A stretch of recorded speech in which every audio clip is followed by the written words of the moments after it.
دوستای عزیزم سلام، امیدوارم که حالتون خوب باشه. یه شب دیگه است و اومدیم به جنوب تهران.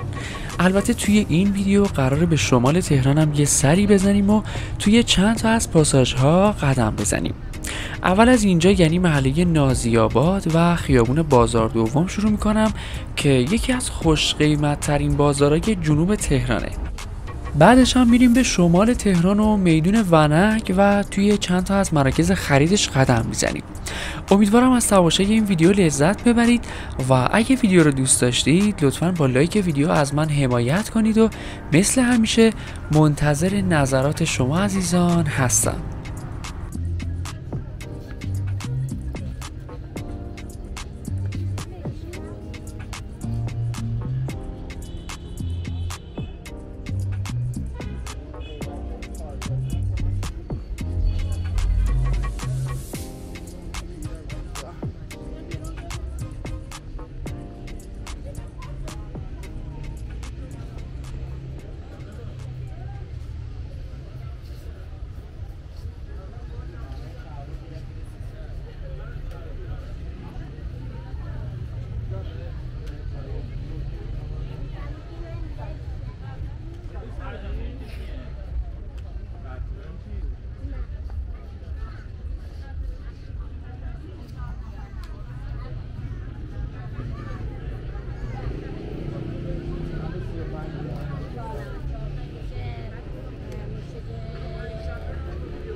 یه بار بدون الهام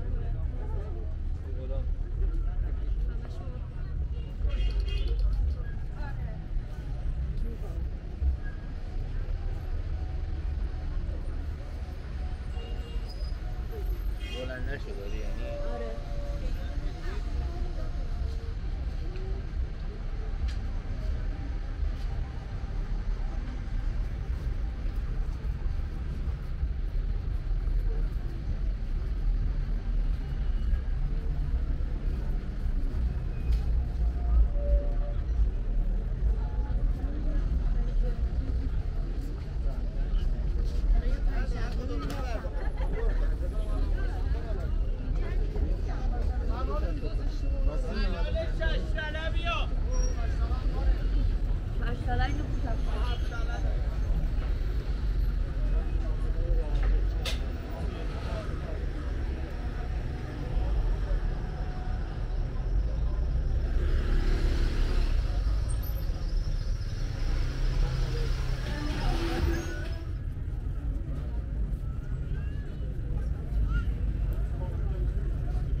ماشین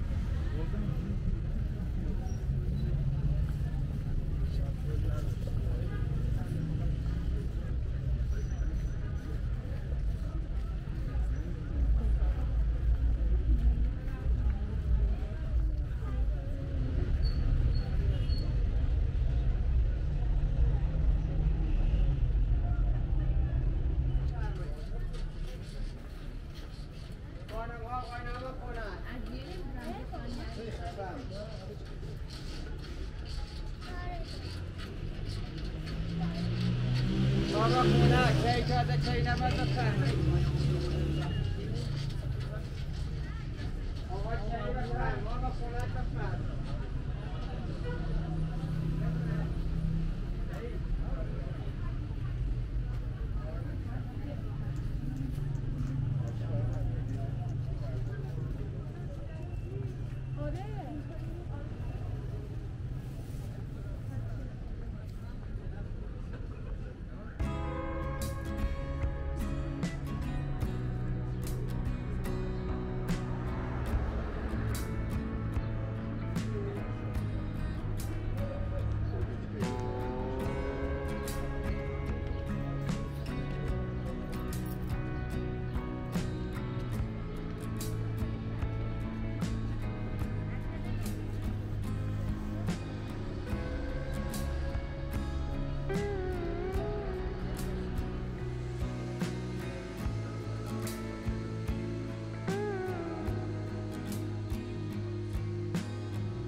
دوستای عزیزم خیلی ممنونم که تا اینجا ویدیو رو تماشا کردید. اگه سوالی در مورد ویدیو داشتید حتما تو قسمت کامنت ها بپرسید و مثل همیشه با لایک ویدیو از من حمایت کنید. امیدوارم از زندگیتون لذت ببرید و تا ویدیوی بعد مراقب خودتون باشید.